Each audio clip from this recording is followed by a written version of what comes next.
ಪ್ರತಿ ತಿಂಗಳು ಹಣ ಉಳಿತಾಯಕ್ಕೆ ನಿಮ್ಮ ಪ್ರಯತ್ನ ವ್ಯರ್ಥವಾಗ್ತಾ ಇದ್ರೆ ಈ ವಿಡಿಯೋ ನಿಮಗೋಸ್ಕರ. ಸೊ ಈ ಸಲಹೆಗಳನ್ನ ನೀವು ಫಾಲೋ ಮಾಡಿದ್ರಿ ಅಂತಂದ್ರೆ ಖಂಡಿತ ಹಣವನ್ನ ಉಳಿತಾಯ ಮಾಡಬಹುದು.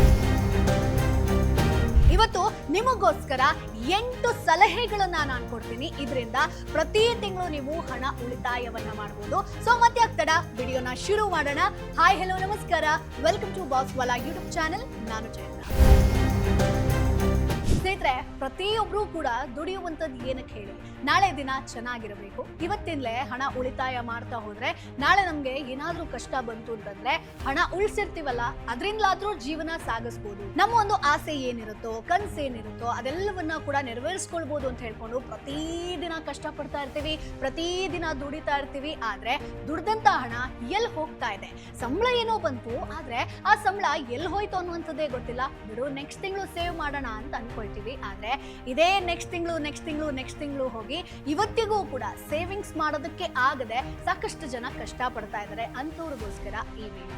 ಸೊ ಹಾಗಾದ್ರೆ ನಾವು ಎಲ್ಲೆಲ್ಲಿ ಎಡುತ್ತಾ ಇದೀವಿ, ಅನಗತ್ಯ ಖರ್ಚುಗಳನ್ನ ನಾವು ಎಲ್ಲಿ ಮಾಡ್ತಾ ಇದೀವಿ, ಪ್ರತಿ ತಿಂಗಳು ಹಣ ಉಳಿತಾಯ ಮಾಡಬೇಕು ಅಂತಂದ್ರೆ ಏನೆಲ್ಲ ಸ್ಟ್ರಿಕ್ಟ್ ರೂಲ್ಸ್ ಗಳನ್ನ ನಾವು ಫಾಲೋ ಮಾಡಬೇಕು ಅನ್ನೋದನ್ನ ಈ ವಿಡಿಯೋದಲ್ಲಿ ತಿಳಿಸ್ಕೊಡ್ತಾ ಹೋಗ್ತೀನಿ. ಸೊ ಮೊದಲನೇದಾಗಿ ಎಲ್ಲರೂ ಕೂಡ ಮಾಡುವಂತ ಒಂದು ತಪ್ಪು ಏನಪ್ಪಾ ಅಂತಂದ್ರೆ, ಸಂಬಳ ಬಂದ ತಕ್ಷಣ ನಾವ್ ಏನ್ ಮಾಡ್ತೀವಿ ಹೇಳಿ?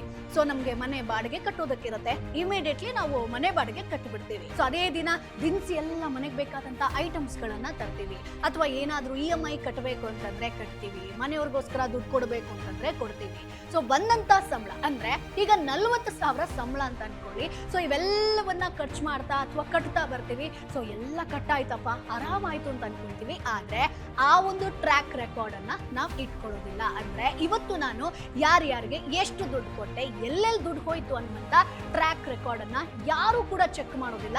ಇದ್ರಿಂದಲೇ ಸಾಕಷ್ಟು ಹಣ ಎಲ್ಲಿ ಹೋಯ್ತು ಅನ್ನುವಂಥದ್ದು ನಿಮಗೆ ಗೊತ್ತಾಗಲ್ಲ. ಸೊ ನಾನು ಏನ್ ಹೇಳೋದು ಅಂತಂದ್ರೆ, ಪ್ರತಿ ತಿಂಗಳು ನೀವು ಪ್ರತಿ ದಿನ ಆಗಿರ್ಬೋದು, ಪ್ರತಿ ವಾರ ಆಗಿರ್ಬೋದು, ಪ್ರತಿ ತಿಂಗಳು ಎಲ್ಲೆಲ್ಲಿ ದುಡ್ಡು ಹೋಯ್ತು, ಬಂದಂತ ಸಂಬಳದಲ್ಲಿ ನಾನು ಎಷ್ಟು ಖರ್ಚು ಮಾಡಿದೆ ಅನ್ನುವಂಥ ಒಂದು ಟ್ರ್ಯಾಕ್ ರೆಕಾರ್ಡ್ ಅನ್ನ ಇಟ್ಕೊಂಡ್ರೆ ಇಲ್ಲಿ ನಿಮಗೆ ಅಗತ್ಯ ಖರ್ಚುಗಳಾಗಿರ್ಬೋದು ಎಲ್ಲವೂ ಕೂಡ ಡಿಟೇಲ್ ಆಗಿ ಗೊತ್ತಾಗ್ತಾ ಹೋಗುತ್ತೆ. ಸೊ ಯಾವೆಲ್ಲ ಒಂದು ಬಿಲ್ಗಳಾಗಿರ್ಬೋದು ಅಥವಾ ಯಾವೆಲ್ಲ ಹಣವನ್ನ ನೀವು ಖರ್ಚು ಮಾಡಿರ್ತೀರೋ, ಯಾವುದು ಬೇಡವಾಗಿತ್ತು ಅನ್ನುವಂಥದ್ದು ಗೊತ್ತಾಗುತ್ತೆ. ಸೊ ಅದಕ್ಕೆ ನೀವು ಕಡಿವಾಣ ಹಾಕ್ಬೋದು. ಸೊ ಮೊದಲನೇದಾಗಿ ಟ್ರ್ಯಾಕ್ ರೆಕಾರ್ಡ್ ಅನ್ನ ಇನ್ನು ಮುಂದೆ ಫಾಲೋ ಮಾಡೋದನ್ನ ಮರಿಬೇಡಿ. ಇದರಿಂದ ಹಣವನ್ನ ನೀವು ಉಳಿತಾಯ ಮಾಡಬಹುದು. ಇನ್ನು ಎರಡನೇದಾಗಿ ಅಗತ್ಯ ಖರ್ಚು ಹಾಗೆ ಅವಶ್ಯಕತೆ ಅನ್ನುವಂತ ಎರಡೂ ಡಿಫ್ರೆನ್ಸ್ ಅನ್ನ ನೀವು ಮೊದಲನೇದಾಗಿ ತಿಳ್ಕೊಳ್ಬೇಕಾಗುತ್ತೆ. ಅಂದ್ರೆ ಒಂದು ಎಕ್ಸಾಂಪಲ್ ಅನ್ನ ಕೊಡ್ತೀನಿ. ಇನ್ ಕೇಸ್ ನೀವು ಬ್ಯಾಚುಲರ್ ಆಗಿದ್ರೆ ನಿಮ್ದೊಂದು 1 RK ಮನೆ ಇರುತ್ತೆ ಅಂತ ಅನ್ಕೊಳ್ಳಿ, ಬಾಡಿಗೆಗೆ ಇರ್ತೀರಾ. ಸೊ ನೀವೇನ್ ಮಾಡ್ತೀರಾ, ಒಂದು 50 ಇಂಚ್ ಟಿವಿ ಬೇಕು ಅಂತ ಹೇಳ್ಕೊಂಡು ಆರ್ಡರ್ ಮಾಡ್ತೀರಾ. ಸೊ ಇದು ನಿಮಗೆ ಅವಶ್ಯಕತೆ ಇದೆಯಾ ಅನ್ನುವಂಥದ್ದನ್ನ ನಿಮ್ಮನ್ನ ನೀವು ಪ್ರಶ್ನೆ ಮಾಡ್ಕೊಳ್ಳಿ. ಅಂದ್ರೆ ಅಗತ್ಯ ಖರ್ಚುಗಳು ಅಂತ ಬಂದಾಗ ಈಗ ಮನೆ ಬಾಡಿಗೆ ಅದನ್ನ ಕೊಡ್ಲೇಬೇಕು, ಇಲ್ಲ ಅಂತಂದ್ರೆ ಓನರ್ಗಳು ಬಿಡೋದಿಲ್ಲ. ಸೊ ಅದು ಅಗತ್ಯ ಖರ್ಚು ಅಂತ ಬರುತ್ತೆ. ಅಥವಾ ಈಗ ಸಿಲಿಂಡರ್ ಖಾಲಿ ಆಯ್ತು, ಪ್ರತಿದಿನ ನೀವು ಕೆಲಸ ಅಡುಗೆ ಮಾಡ್ತಾ ಇದ್ರಿ, ಸೊ ಸಿಲಿಂಡರ್ ಖಾಲಿ ಆಯ್ತು ಅಂತಂದ್ರೆ ಅದನ್ನ ಆರ್ಡರ್ ಮಾಡಲೇಬೇಕು, ಅದು ಅಗತ್ಯ ಅಂತ ಆಗುತ್ತೆ. ಅವಶ್ಯಕತೆ ಅನ್ನೋದು ನಮ್ಮ ಒಂದು ಆಸೆ. ಅಂದ್ರೆ ಈಗ 1 RK ಮನೇಲಿ ಇದೀವಿ, ಸೊ ಬಟ್ಟೆ ನಾವೇ ಒಗಿಬಹುದು, ಆದ್ರೂ ಕೂಡ ನನಗೆ ವಾಷಿಂಗ್ ಮಿಷಿನ್ ಬೇಕು, ಅದು ಅವಶ್ಯಕತೆ ಆಗಿರುತ್ತೆ. ಸೊ ಅದನ್ನೇ ನೀವು ಪ್ರಶ್ನೆ ಮಾಡ್ಕೊಳ್ಳಿ, ಇದು ಬೇಕಾ ನನಗೆ? 50 ಇಂಚ್ ಟಿವಿ ಬೇಕಾ, ಫ್ರಿಡ್ಜ್ ಬೇಕಾ, ವಾಷಿಂಗ್ ಮಿಷಿನ್ ಬೇಕಾ? ಇದಿಲ್ಲದೆ ಕೂಡ ನಾನು ಬದುಕಬಹುದಾ? ಹಣ ಉಳಿತಾಯ ಮಾಡೋದಕ್ಕೆ ಇದು ಕೂಡ ಒಂದು ಬೆಸ್ಟ್ ವೇ ಆಗಿರುತ್ತೆ. ಸೊ ಅಗತ್ಯ ಹಾಗೆ ಅವಶ್ಯಕತೆ ಎರಡರ ನಡುವೆ ಇರುವಂತ ಡಿಫ್ರೆನ್ಸ್ ಅನ್ನ ನೀವು ಮೊದಲನೇದಾಗಿ ತಿಳ್ಕೊಳ್ಬೇಕು.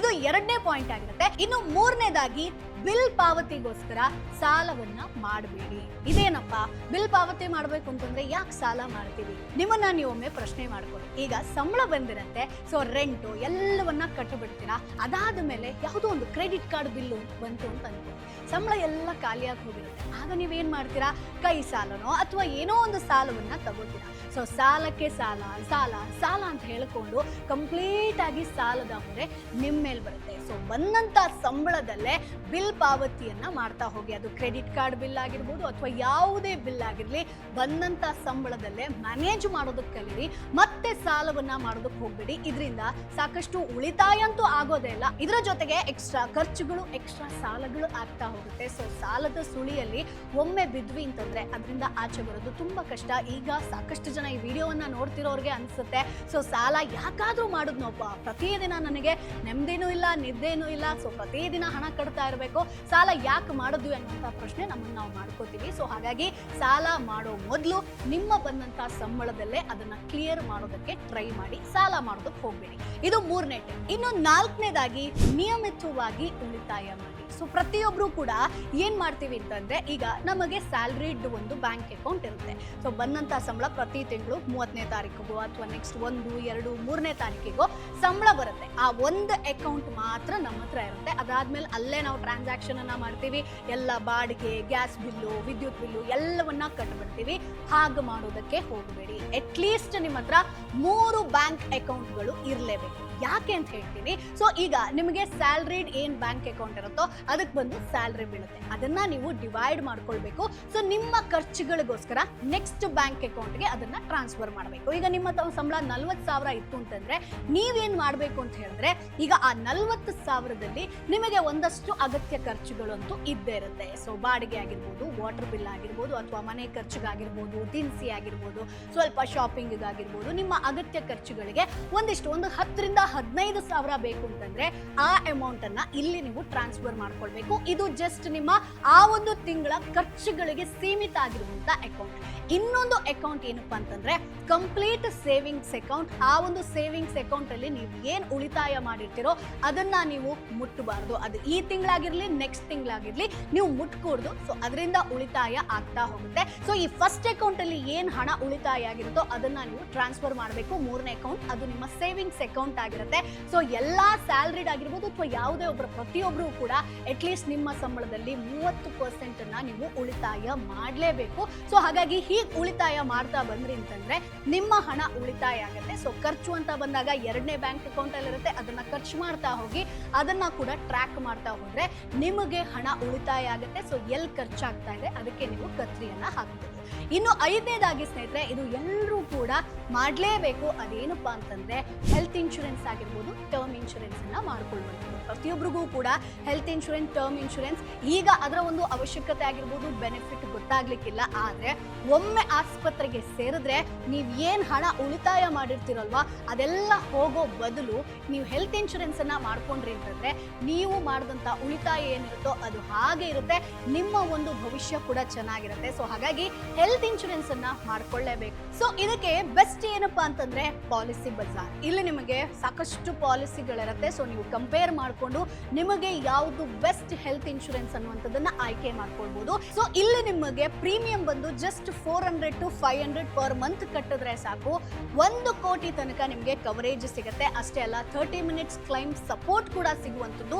ಮೋಸ್ಟ್ ಟ್ರಸ್ಟೆಡ್ ಪಾರ್ಟ್ನರ್ಸ್ ಕೂಡ ಹೌದು ಸ್ನೇಹಿತರೆ. ಸೊ ಹಾಗಾಗಿ ಇಲ್ಲಿ ನೀವು ಬೇರೆ ಬೇರೆ ಇನ್ಶೂರೆನ್ಸ್ ಪಾಲಿಸಿಗಳನ್ನ ಕಂಪೇರ್ ಮಾಡಿಕೊಂಡು ನಿಮಗೆ ಯಾವುದು ಬೆಸ್ಟ್ ಅನ್ನಿಸ್ತೋ ಅದನ್ನ ನೀವು ಪರ್ಚೇಸ್ ಮಾಡಬಹುದು. ಸೊ ಇನ್ ಕೇಸ್ ನೀವು ಅದನ್ನ ಆಯ್ಕೆ ಮಾಡ್ಕೊಳ್ಬೇಕು, ಚೆಕ್ ಮಾಡ್ಕೊಳ್ಬೇಕು ಅಂತಂದ್ರೆ ಲಿಂಕ್ ಡಿಸ್ಕ್ರಿಪ್ಷನ್ ಅಲ್ಲೂ ಇರುತ್ತೆ, ಜೊತೆಗೆ ಕಮೆಂಟ್ ಬಾಕ್ಸ್ ಅಲ್ಲೂ ಕೂಡ ನಾನು ಪಿನ್ ಮಾಡಿರ್ತೀನಿ. ಸೊ ನೀವು ಆರಾಮ್ಸೆ ಚೆಕ್ ಮಾಡ್ಕೊಳ್ಬಹುದು. But health insurance, term insurance ಅನ್ನ ಮಾಡ್ಕೊಳ್ಳುವಂಥದ್ದು ತುಂಬಾ ಇಂಪಾರ್ಟೆಂಟ್. ಇದರಿಂದ ನಿಮ್ಮ ಒಂದು ಲೈಫ್ಗಾಗಿರ್ಬೋದು, ನಿಮ್ಮ ಕುಟುಂಬಕ್ಕೆ ಸಾಕಷ್ಟು ಬೆನಿಫಿಟ್ ಇರುತ್ತೆ. ಸೊ ತಿಂಗಳಿಗೆ ಒಂದು ಸ್ವಲ್ಪ ಅಮೌಂಟ್ ಅನ್ನ ಕಟ್ತಾ ಬಂದ್ರಿ ಅಂತಂದ್ರೆ ನಿಮಗೆ ಕೋಟಿ ಕವರೇಜ್ ಕೂಡ ಸಿಗುತ್ತೆ. ಸೊ ಹಾಗಾಗಿ ನಿಮ್ಮ ಹೆಲ್ತ್ ಆಗಿರ್ಬೋದು, ನಿಮ್ಮ ಫ್ಯಾಮಿಲಿ ಚೆನ್ನಾಗಿರ್ಬೇಕು ಅಂತಂದ್ರೆ ಇದ್ರ ಮೇಲೂ ಕೂಡ ಉಳಿತಾಯ ಮಾಡೋದ್ರಲ್ಲಿ ಯಾವುದೇ ತಪ್ಪಿಲ್ಲ. ಇನ್ನು 6ನೇದಾಗಿ ಒಂದೇ ನಿರ್ದಿಷ್ಟ ಟೈಮ್ ಅಲ್ಲಿ ಬೇರೆ ಬೇರೆ ರೀತಿಯಾಗಿ ಹಣ ಖರ್ಚು ಮಾಡೋದನ್ನ ಸ್ಟಾಪ್ ಮಾಡಿ. ಇದಕ್ಕೆ ಬೆಸ್ಟ್ ಎಕ್ಸಾಂಪಲ್ ಏನಪ್ಪಾ ಅಂತಂದ್ರೆ, ಈಗ ಈ ತಿಂಗಳಲ್ಲಿ ನೀವು ಒಂದು ಮೊಬೈಲ್ ಅನ್ನ ಪರ್ಚೇಸ್ ಮಾಡಿರ್ತೀರಾ ಅಂತ ಅನ್ಕೊಳ್ಳಿ. ಸುಮಾರು ಒಂದು 40,000 ರಿಂದ 50,000 ರೂಪಾಯಿ ಮೊಬೈಲ್ ಅನ್ನ ಪರ್ಚೇಸ್ ಮಾಡಿರ್ತೀರಾ. ಅದರ EMI ಅಂತೂ ನಿಮಗೆ ಪ್ರತಿ ತಿಂಗಳು ಇದ್ದೇ ಇರುತ್ತೆ. ಅದಾದ್ಮೇಲೆ ಅದೇ ವಾರದಲ್ಲಿ ಮತ್ತೆ ಫ್ರೆಂಡ್ಸ್ ಜೊತೆಗೆ ಎಲ್ಲೋ ಟ್ರಾವೆಲ್ ಮಾಡ್ತೀರಾ, ಟ್ರಿಪ್ ಹೋಗ್ತೀರಾ ಅಂತ ಅನ್ಕೊಳ್ಳಿ. ಅಲ್ಲೊಂದು 15,000 ರಿಂದ 20,000 ಖರ್ಚಾಗುತ್ತೆ ಅಂತ ಅನ್ಕೊಳ್ಳಿ. ಅದರ ಜೊತೆಗೆ ನೆಕ್ಸ್ಟ್ ಏನು ಅದೇ ತಿಂಗಳಲ್ಲಿ ನಿಮಗೊಂದೇನೋ ಫ್ಯಾಮಿಲಿ ಫಂಕ್ಷನ್ ಇದೆ, ಶಾಪಿಂಗ್ ಮಾಡಬೇಕು, ಬಟ್ಟೆ ಬೇಕು, ಅದಕ್ಕೊಂದು 5,000 ರಿಂದ 10,000 ಖರ್ಚು. ಸೊ ಒಂದೇ ತಿಂಗಳಲ್ಲಿ ಸಾಕಷ್ಟು ಖರ್ಚುಗಳನ್ನ ಒಟ್ಟಿಗೆ ಮಾಡೋದನ್ನ ಸ್ಟಾಪ್ ಮಾಡಿ. ಇದರಿಂದ ಸಾಕಷ್ಟು ಕಷ್ಟ ಆಗುತ್ತೆ. ಹಣ ಒಂದು ಕಡೆ ಉಳಿತಾಯ ಆಗೋದೆಲ್ಲ, ಇನ್ನೊಂದು ಕಡೆ ಜಾಸ್ತಿ ಒಂದು ಸಾಲ ಮಾಡಬೇಕಾದಂತ ಪರಿಸ್ಥಿತಿ ಕೂಡ ಬರುತ್ತೆ. ಕ್ರೆಡಿಟ್ ಕಾರ್ಡ್ ಇತ್ತು ಅಂತಂದ್ರೆ ಸರಿ ಬಿಡು, ಕ್ರೆಡಿಟ್ ಕಾರ್ಡ್ ಅನ್ನ ಟ್ಯಾಪ್ ಮಾಡೋಣ, ತಗೊಳ್ಳೋಣ, ಸೊ ಮುಂದೆ ಕಟ್ತಾ ಹೋದ್ರೆ ಸಾಕು ಅಂತ ಅನ್ಕೊಳ್ತೀರಾ. ಬಟ್ ಇದು ಕೂಡ ನೀವು ಮಾಡುವಂತಹ ಒಂದು ಮೇಜರ್ ತಪ್ಪು. ಸೊ ಹಾಗಾಗಿ ಒಂದೇ ತಿಂಗಳಲ್ಲಿ ಬೇರೆ ಬೇರೆ ರೀತಿಯಾದಂಥ ಖರ್ಚು ಮಾಡೋದನ್ನ ಸ್ಟಾಪ್ ಮಾಡಿ. ಯಾವುದು ತುಂಬಾ ಇಂಪಾರ್ಟೆಂಟ್ ಇದೆಯೋ ಅದಕ್ಕೆ ಮಾತ್ರ ಖರ್ಚು ಮಾಡಿ. ಈಗ ಫ್ಯಾಮಿಲಿ ಫಂಕ್ಷನ್, ಅಕ್ಕನೋ ತಂಗಿನೋ ಅವ್ರದ್ದು ಯಾರ್ದೋ ಮದುವೆ ಇದೆ ಅಂತಂದ್ರೆ ಅದನ್ನ ಸ್ಟಾಪ್ ಮಾಡೋದಕ್ಕಾಗಲ್ಲ, ನೀವು ಖರ್ಚು ಮಾಡಲೇಬೇಕು. ಅದೇ ಫ್ರೆಂಡ್ಸ್ ಟ್ರಿಪ್ ಅನ್ನ ನೆಕ್ಸ್ಟ್ ಮಂತ್ ಇಟ್ಕೊಳ್ಬಹುದು, ಅದನ್ನ ಕೂಡ ನೀವು ಪೋಸ್ಟ್ಪೋನ್ ಮಾಡ್ಬೋದು. ಇಲ್ಲ ಮೊಬೈಲ್ ನಿಮಗೆ ಈಗ ಅವಶ್ಯಕತೆ ಇಲ್ಲ, ನೆಕ್ಸ್ಟ್ ತಿಂಗಳಲ್ಲಿ ನಾನು ಪರ್ಚೇಸ್ ಮಾಡ್ತೀನಿ ಅಂತಂದರೆ ಅದನ್ನು ಕೂಡ ಪೋಸ್ಟ್ಪೋನ್ ಮಾಡ್ಬೋದು. ಸೊ ಹಾಗಾಗಿ ಒಂದೇ ತಿಂಗಳಲ್ಲಿ ಬೇರೆ ಬೇರೆ ರೀತಿಯಾದಂಥ ಖರ್ಚುಗಳನ್ನು ಮಾಡೋದನ್ನು ಸ್ಟಾಪ್ ಮಾಡಿ. ಇನ್ನು ಸ್ನೇಹಿತರೆ, 7ನೇದಾಗಿ ಬೇರೆ ಬೇರೆ ರೀತಿಯಾದಂಥ ಸಬ್ಸ್ಕ್ರಿಪ್ಷನನ್ನು ಸ್ಟಾಪ್ ಮಾಡಿ. ಅಂದರೆ ಈಗ ನಾವು ಏನು ಮಾಡ್ತೀವಿ ಅಂತಂದರೆ, ಈಗ ಒಂದು ಮೊಬೈಲ್ ಇತ್ತು ಅಂತಂದರೆ ನಮಗೆ ನೆಟ್ಫ್ಲಿಕ್ಸ್ ಬೇಕು, ಅಮೆಝಾನ್ ಪ್ರೈಮ್ ಬೇಕು, ಅಥವಾ ಬೇರೆ ಬೇರೆ ರೀತಿಯಾದಂಥ ವೆಬ್ಸೈಟ್ಗಳು ಬೇಕು. ಸೊ ಎಲ್ಲದಕ್ಕೂ ಕೂಡ ಸಬ್ಸ್ಕ್ರಿಪ್ಷನನ್ನು ತಗೋಬಿಡ್ತೀವಿ. ಅದು ನಮಗೆ ಜಸ್ಟ್ ಕೇವಲವಾಗಿ ಕಾಣುತ್ತೆ. ಅಂದರೆ ಕೇವಲ 199 ರೂಪಾಯಿ ಅಲ್ವಾ, ಅಥವಾ 99 ರೂಪೀಸ್ ಅಲ್ವಾ, 499 ರೂಪೀಸ್ ಅಲ್ವಾ, ಪರವಾಗಿಲ್ಲ ಅಂತ ಅನ್ಕೋತೀವಿ. ಬಟ್ ಅಲ್ಲೇ ನೀವು 2,000-3,000 ರೂಪಾಯಿ ಖರ್ಚು ಮಾಡ್ತೀರಾ. ಸೊ ಅದನ್ನು ಸ್ಟಾಪ್ ಮಾಡಿ. ರದ್ದು ಮಾಡಿದ್ರೂ ಪರವಾಗಿಲ್ಲ. ಸೊ ಜಾಸ್ತಿ ಸಬ್ಸ್ಕ್ರಿಪ್ಷನನ್ನು ತೆಗೆದುಕೊಳ್ಳೋದಕ್ಕೆ ಹೋಗ್ಬೇಡಿ. ಕೆಲವೊಂದಷ್ಟು ಜನ ಏನು ಮಾಡ್ತಾರಂತಂದರೆ ಸಬ್ಸ್ಕ್ರಿಪ್ಷನನ್ನು ಮಾತ್ರ ಪರ್ಚೇಸ್ ಮಾಡ್ತಾರೆ, ಮೂವಿ ಗೀವಿ ಏನು ನೋಡಲ್ಲ. ಅವರ ಫ್ರೆಂಡ್ಸ್ಗಳು ಯಾರೋ ಅದನ್ನು ನೋಡ್ಕೋತಾರೆ, ಸೊ ಅವ್ರು ಎಂಜಾಯ್ ಮಾಡ್ತಾರೆ. ಸೊ ಹಣ ಹೋಗುವಂಥದ್ದು ನಿಮ್ಮದು. ಸೊ ಹಾಗಾಗಿ ನಿಮಗೆ ಅವಶ್ಯಕತೆ ಇದ್ರೆ ಮಾತ್ರ ಯೂಸ್ ಮಾಡ್ಕೊಳ್ಳಿ. ಬೇರೆ ಬೇರೆ ರೀತಿಯಾದಂಥ ಸಬ್ಸ್ಕ್ರಿಪ್ಷನ್ಗೆ ಕಡಿವಾಣ ಹಾಕಿ. ಇದು ಕೂಡ ಹಣ ಉಳಿತಾಯ ಮಾಡೋದಕ್ಕೆ ಬೆಸ್ಟ್ ಟಿಪ್ಸ್ ಸ್ನೇಹಿತರೆ. ಇನ್ನು ಕೊನೆಯದಾಗಿ ಮೇಜರ್ ಟಿಪ್ಸ್, 8ನೇ ಮೇಜರ್ ಟಿಪ್ಸ್ ಏನಪ್ಪಾ ಅಂತಂದ್ರೆ, ಜಾಸ್ತಿ ಬಿಲ್ಗಳು ಬರೋದಂತೆ ತಗ್ಗಿಸ್ಕೊಳ್ಳಿ. ಅಂದರೆ ಈಗ ಒಂದು ಮನೆ ಇತ್ತು ಅಂತಂದರೆ ಕರೆಂಟ್ ಬಿಲ್ ಬರುತ್ತೆ, ವಾಟರ್ ಬಿಲ್ ಬರುತ್ತೆ, ಗ್ಯಾಸ್ ಬಿಲ್ಗಳು ಬರುತ್ತೆ, ಬೇರೆ ಬೇರೆ ರೀತಿಯಾದಂಥ ಬಿಲ್ಗಳು ಬರ್ತಾ ಹೋಗುತ್ತೆ. ಸೊ ಅದನ್ನು ಆದಷ್ಟು ಕಡಿಮೆ ಮಾಡಿ. ಈಗ ಕರೆಂಟ್ ಬಿಲ್ ಅನ್ನುವಂಥ ಬಂದಾಗ ಕೆಲವೊಂದಷ್ಟು ಜನ ಗೌರ್ಮೆಂಟ್ ಬೆನಿಫಿಟನ್ನು ಪಡ್ಕೊಳ್ತಾರೆ, ಇನ್ನೊಂದಷ್ಟು ಜನ ಪಡ್ಕೊಂಡಿಲ್ಲ. ಸೊ ಸುಮ್ಮನೆ ಕರೆಂಟನ್ನು ಯೂಸ್ ಮಾಡೋದಾಗಿರ್ಬೋದು, ಸುಮ್ಮನೆ ವಾಟರ್ ಬಿಲ್ ಬಂದರೆ ಬರಲಿ ಅಂತ ಹೇಳ್ಕೊಂಡು ಬಿಟ್ಕೊಡೋದಾಗಿರ್ಬೋದು, ಗ್ಯಾಸ್ ಅಂತ ಬಂದಾಗಲೂ ಕೂಡ ವೇಸ್ಟ್ ಮಾಡೋದು, ಈ ರೀತಿಯಾಗಿ ಮಾಡೋದಕ್ಕೆ ಹೋಗಬೇಡಿ. ಬಿಲ್ಗಳ ಬಗ್ಗೆ ಕೂಡ ಗಮನ ಕೊಡಿ. ಜಾಸ್ತಿ ಬಿಲ್ಗಳು ಬರದಂತೆ ಅದನ್ನ ತಗ್ಗಿಸ್ತಾ ಹೋಗಿ. ಇದರಿಂದ ಕೂಡ ಹಣವನ್ನ ಉಳಿತಾಯ ಮಾಡಬಹುದು. ಸೊ ಹಾಗಾಗಿ ಈ 8 ಟಿಪ್ಸ್ಗಳನ್ನ ನೀವು ಫಾಲೋ ಮಾಡಿದ್ರಿ ಅಂತಂದ್ರೆ ನಿಮ್ಮ ಒಂದು ಹಣವನ್ನ ನೀವು ಉಳಿತಾಯ ಮಾಡಬಹುದು. ನೀವು ದುಡಿಯುವಂತಹ ಹಣವನ್ನ ಉಳಿತಾಯ ಮಾಡಬಹುದು. ಯಾಕಂತಂದ್ರೆ ಪ್ರತಿಯೊಬ್ಬರೂ ಕೂಡ ದುಡಿಯುವಂಥದ್ದು ಕಷ್ಟಪಟ್ಟೆ. ಸೊ ಹಣ ಉಳಿತಾಯ ಆಗಬೇಕು, ನಮ್ಮ ಫ್ಯಾಮಿಲಿ ಚೆನ್ನಾಗಿರ್ಬೇಕು, ನಾನು ಚೆನ್ನಾಗಿರ್ಬೇಕು, ನನ್ನ ಆಸೆಗಳನ್ನ, ನನ್ನ ಕನಸುಗಳನ್ನ ನೆರವೇರಿಸ್ಕೊಳ್ಬೇಕು ಅಂತ ಹೇಳ್ಕೊಂಡು. ಸೊ ಇನ್ನು ಮುಂದೆ ಅಗತ್ಯ ಖರ್ಚುಗಳು, ಅವಶ್ಯಕತೆ ಆಗಿರ್ಬೋದು, ಅಥವಾ ಕ್ರೆಡಿಟ್ ಕಾರ್ಡ್ ಬಿಲ್ ಆಗಿರ್ಬೋದು, ಇವೆಲ್ಲದರ ಬಗ್ಗೆ ತುಂಬ ಜಾಗರೂಕರಾಗಿರಿ. ಆದಷ್ಟು ಹಣವನ್ನು ಉಳಿತಾಯ ಮಾಡಿ. ನಿಮ್ಮ ಸಂಬಳದ 30-40% ಉಳಿತಾಯ ಆಗೋ ರೀತಿ ನೀವು ನೋಡ್ಕೊಳ್ಳಿ. ಇದರಿಂದ ನಿಮ್ಮ ಲೈಫ್ ಕೂಡ ಚೆನ್ನಾಗಿರುತ್ತೆ, ಜೊತೆಗೆ ನೀವು ಕೂಡ ಆರಾಮಾಗಿರ್ಬೋದು, ನಿಮ್ಮ ಫ್ಯಾಮಿಲಿ ಮೆಂಬರ್ಸ್ ಕೂಡ ಚೆನ್ನಾಗಿರ್ಬೋದು, ಸಾಲದ ಹೊರೆಯಿಂದ ಕೂಡ ನೀವು ದೂರ ಇರ್ಬೋದು. ಸೊ ಈ ವಿಡಿಯೋ ನಿಮಗೆ ಯೂಸ್ಫುಲ್ ಆಗಿರುತ್ತೆ ಅಂತ ಅನ್ಕೊಳ್ತೀನಿ. ಇನ್ ಕೇಸ್ ಯೂಸ್ಫುಲ್ ಆಗಿತ್ತು ಅಂತಂದ್ರೆ ಕಮೆಂಟ್ ಬಾಕ್ಸ್ ಅಲ್ಲಿ ಅದನ್ನ ತಿಳಿಸೋದನ್ನ ಮರಿಬೇಡಿ. ಮುಂದಿನ ಎಪಿಸೋಡ್ ಅಲ್ಲಿ ಮತ್ತಷ್ಟು ಮಾಹಿತಿ ಜೊತೆ ನಾನು ನಿಮ್ಮ ಮುಂದೆ ಹಾಜರಿರ್ತೀನಿ. ಅಲ್ಲಿವರೆಗೂ ಬಾಯ್. ಬಾಸ್ ವಾಲಾ, ಬಿ ದ ಬಾಸ್.